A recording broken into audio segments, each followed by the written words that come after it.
Move. Yes, Honorable Speaker. Thank you. The majority leader was trying to distract me. I was telling him that he's mentioning me so positively many times, he might send different signals to my political affiliation. Honorable Speaker, I beg to move the Health Amendment Bill 2024. And this bill, in a nutshell, seeks to criminalize. Njeri, I know you are a first timer. When you move your bill, first you just read it as it is. I beg to move that the Health Amendment Bill, National Assembly Bill number 56 of 2024, be now read a second time. Then you start your discourse. KJ misled me, Honorable Speaker. Thank you for that guidance. KJ, you are supposed to mentor, not to mislead new members. Go on, Njeri. Honorable Speaker, I beg to move that the Health Amendment Bill, National Assembly Bill number 56 of 2024, be read for the second time.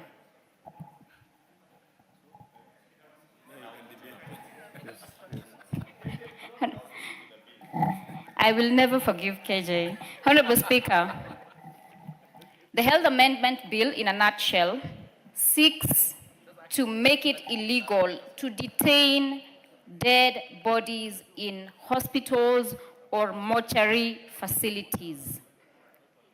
It also seeks to make it illegal to demand prepayment of any kind prior to offering of emergency treatment. Honorable Speaker, we've had a rich discourse with the Health Committee in regard to this bill. Initially, it had proposed that this is criminalized for both public and private facilities.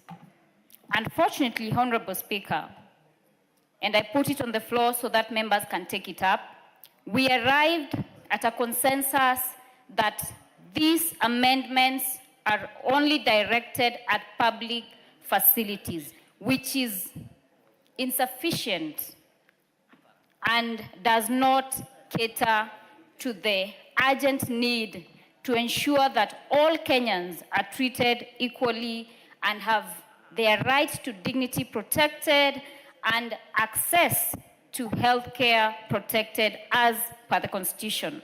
Honorable Speaker, before I delve into the issues, allow me to appreciate the selfless input of the Budget Committee, the Health Committee, the Parliament's Legal Department, who, despite my incessant prodding and numerous intellectual exchanges, never tired until we reached a consensus which is before this floor. This bill is personal to me. It is personal to the members of Parliament. It is personal to Kenyans. And I recognize that several members here have attended health-related funds drives for the families who perhaps have limited financial capacity because we are not equal in this life.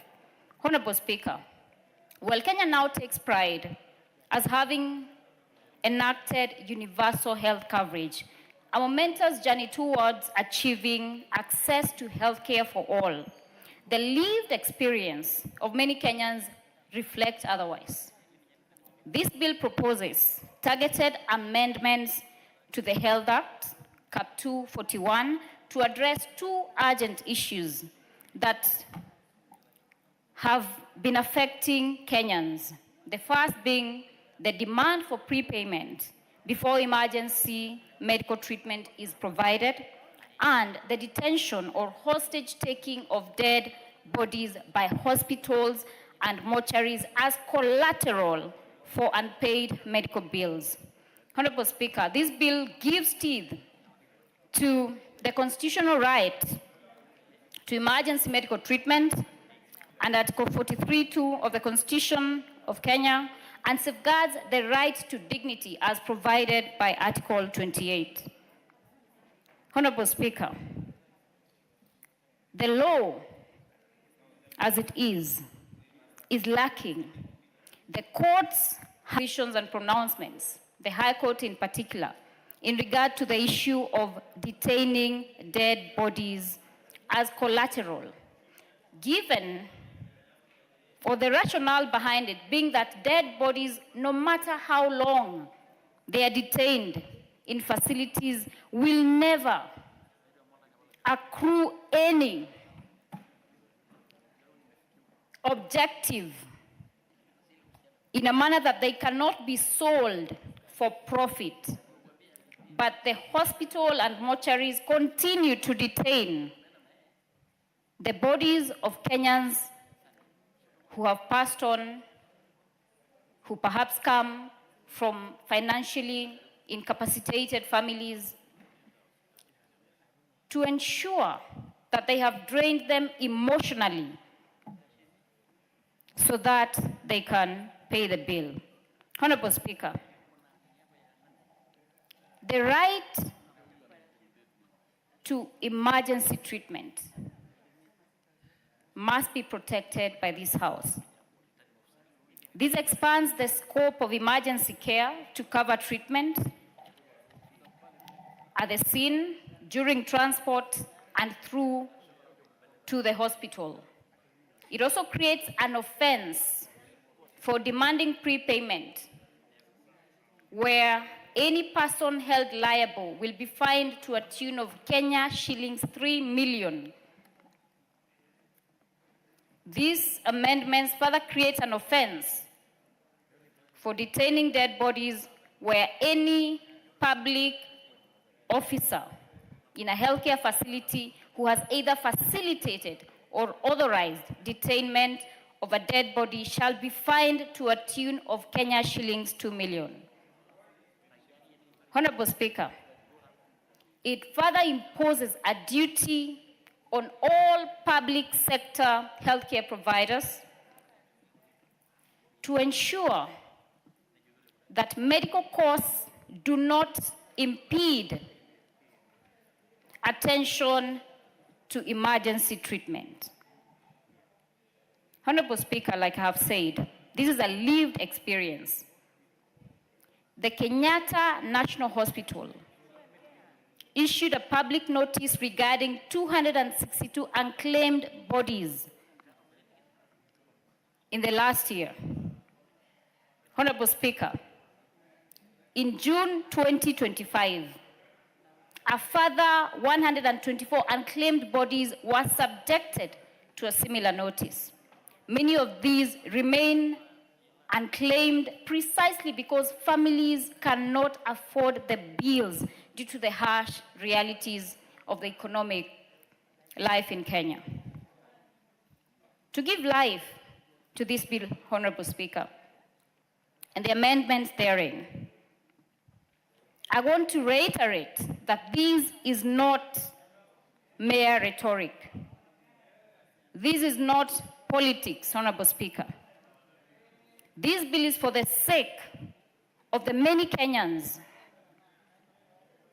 who are still unable to cater for their medical bills, or those of their loved ones once they're deceased.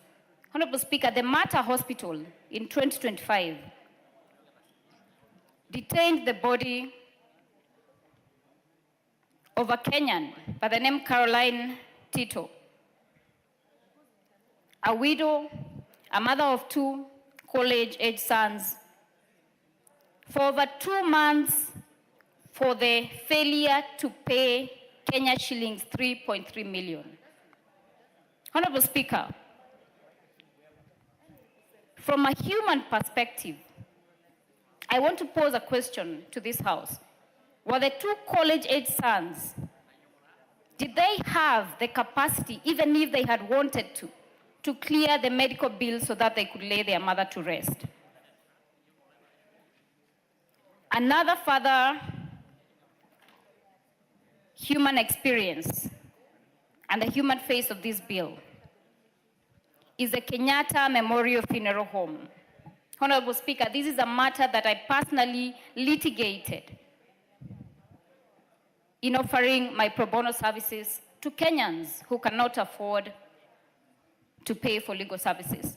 Honorable Speaker, this matter of the dead body hearing was one young, promising youth by the name Kelvin. Honorable Speaker, Kelvin was a medical student, straight A's from school, sponsored by the community, graduated, and then came to Nairobi to seek for employment opportunities. Unfortunately, he did not find any employment opportunity in regard to the course he had studied for. So like any other hardworking youth in Kenya, he started a border business. While going home on one unfortunate night, Kelvin was hit on the Thika superhighway by a public transport vehicle, and he was admitted under emergency care at the Kenyatta University Teaching Referral Hospital. Unfortunately, he accrued a bill to a tune of Kenya shillings 1.2 million. His mother could not be able to raise it. Kelvin had a wife and a young son. When I litigated this matter, Honorable Speaker, it gave me the perspective, and I want the members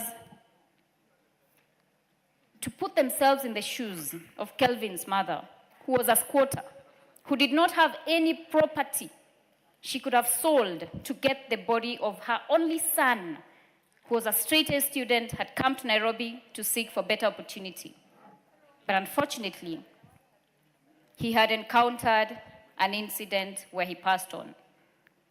Every day, his mother called me for 6 months as I litigated in court. And it broke my heart because I didn't know what to tell her. You know, some days we'd go to court, there'd be the bureaucracy of the judicial system, and every day she was hoping that she could find closure by laying Kelvin to rest. Kelvin deserved to have been given his right to dignity, to be accorded a funeral as per the African custom and traditions. Honorable Speaker, he couldn't because Kenyatta Memorial Funeral Home withheld his body for close to a year, emotionally draining his family. His mother had to do numerous harambees, and we know the economic situation in the village setup. They could not manage to raise the Kenya shillings 1.2 million. It might be pocket change for some people, but even Kenya shillings 500 in the village is a lot of money. And ultimately, this matter came to a conclusion. The court, the magistrate's court at Ruiru, ruled that a dead body, even if it is detained for 10 years, it will never be property that can be sold to recover the unpaid medical bills. Honorable Speaker, Pumwani Maternity Hospital, the High Court ruling of 2015. Maimuna Omoya was unable to pay a mere 6,000 Kenya shillings that was required so that she could be discharged.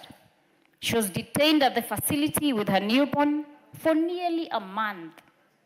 And every time, every day, the bill kept accruing.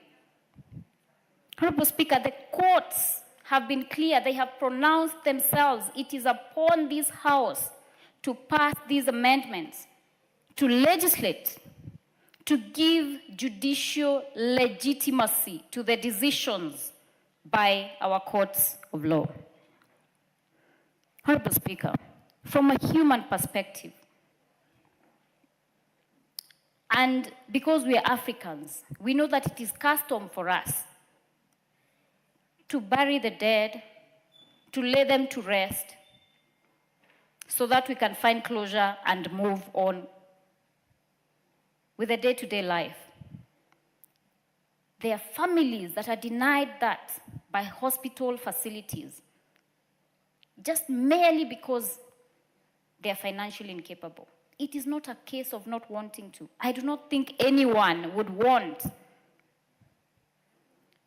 to leave their kin, someone that they loved, someone they shared and spent time with in this life, rotting away in a mortuary facility instead of doing as per our customs. Honorable Speaker, we are reminded again of emergency services. We say we have SHA that is supposed to cater for all Kenyans, but is that the reality, Honorable Speaker? I'll tell you the reality. Or like Kenyans say, quote unquote, vitu kwa ground. A young man in Kirinyanga County was playing football at a field near Kutus.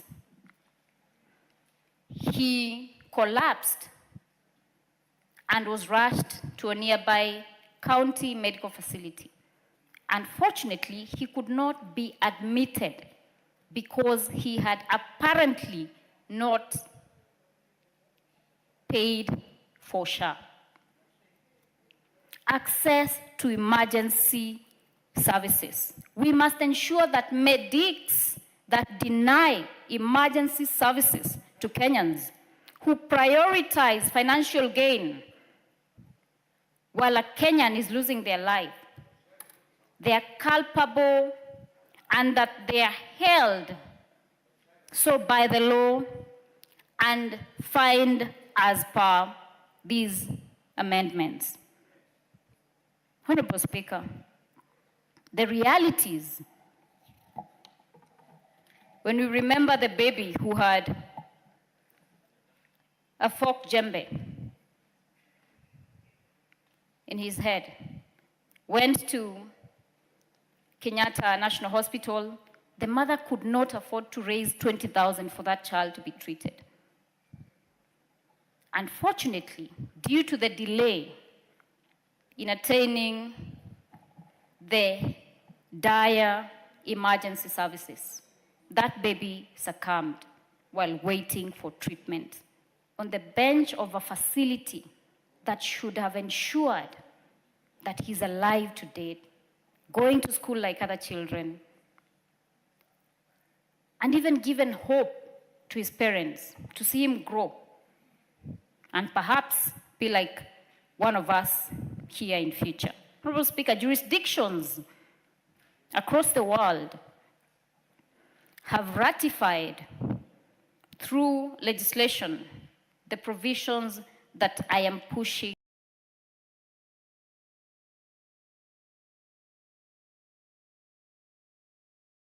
bill. Canada have legislation that prioritizes emergency care and ensures that everyone, despite their financial capacity, can access the same. And then, honestly, the money must come after the human life has been saved. Someone asked me a very pertinent question. How will the hospitals recover their monies? And my answer was simple. Civil litigation, Honorable Speaker. A medical bill is a debt. In general practice, if someone owes you money, you make an application to the court, the matter is heard and determined, and if they had any assets after their liabilities had been paid off, then it is prioritized as a debt to be paid by the estate of that person. But the reality is that these families have no assets. It is not a case of they will not, they cannot, they have no capacity to pay. And even if like I have insisted, the body was detained for 10, 20 years. It can never be sold for even Kenya shillings 1 bob. So it is a humane perspective. We've also recommended that there be a mechanism or a policy to determine needy families or cases so that persons who are actually able to pay for these services do not take advantage. Honorable Speaker, the Supreme Court of India in Katara versus Union of India, 1989, established that no hospital may refuse emergency treatment to save a life, regardless of their ability to pay. I know we have medics in the house, and I know that they do take an oath, just like lawyers do, take an oath to defend justice when it calls for it. I want to implore upon this House to pass these amendments, to develop this bill further, to ensure that even private facilities are also culpable, equally culpable. They should not be left out because human life is more important and must be more important than financial gain. Honorable Speaker, Article 43 of the Constitution of Kenya provides that every person has a right to the highest attainable standard of health, including the right to healthcare services. These amendments will protect and safeguard and actualize implementation of that right. Honorable Speaker, Section 137 of the Penal Code makes it an offense to unlawfully hinder the burial of a dead body. But if dead bodies are detained in mortuary facilities, that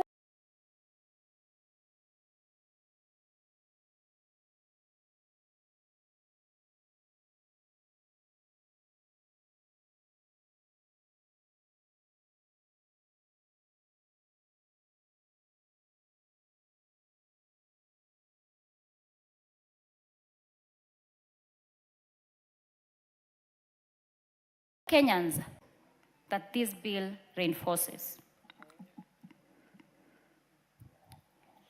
Honorable Speaker, it is therefore our duty as members of Parliament to ensure that we pass this legislation, we improve it, we develop it, we make it richer when it comes to that stage so that we can protect Kenyans. This bill will restore the dignity in death. This bill will give judiciary precedent, the legislative backing. This bill will align with the global health standards.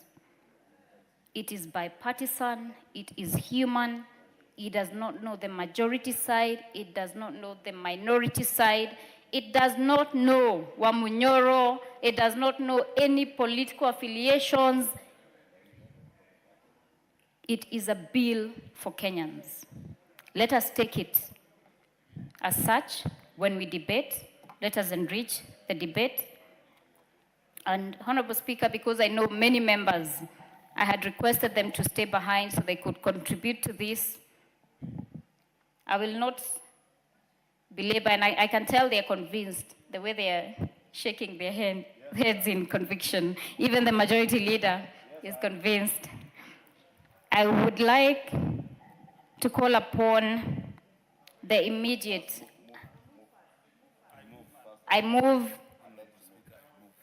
Honorable Speaker, I beg to move and now request the immediate